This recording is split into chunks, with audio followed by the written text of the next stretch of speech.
প্রিয় দেশবাসী, আপনাদের দৃষ্টি আকর্ষণ করছি, আমরা দেশরত্ন শেখ হাসিনাকে সসম্মানে দেশে ফিরিয়ে আনার জন্য অহিংস আন্দোলন করব।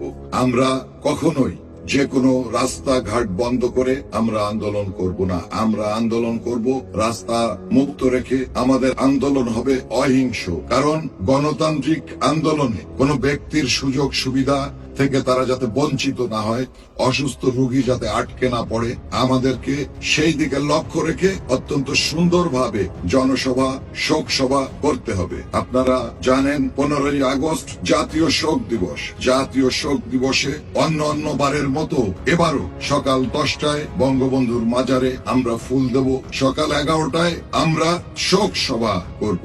শোক সভায় আমাদের জাতীয় নেতৃবৃন্দরা যদি আসেন, তারা বক্তব্য দেবেন। এছাড়া আমাদের গোপালগঞ্জের সর্বস্তরের মানুষ উপস্থিত থাকবেন।